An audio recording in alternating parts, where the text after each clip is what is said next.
Hello, my name is Khan. You are watching ZK Multitech. Today I will show you how to use teka hot plate. See, this is main long press. It will comes on. Okay, and then this one for the smaller and this for the bigger. Okay, same thing for smaller and for bigger.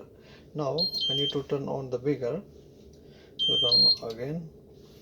So I will select this one. Okay. Now I will. This is.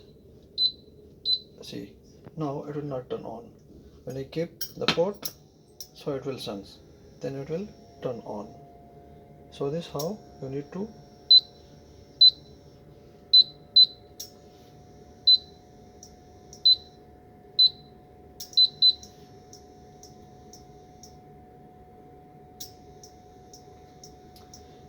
see.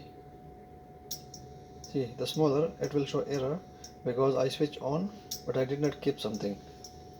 Now you will see, now this one is on and that one is showing error. So this how you need to switch on. This is the speed you can decrease and increase. For example, this one you can increase and decrease by plus minus. So this how you need to use teka hot plate.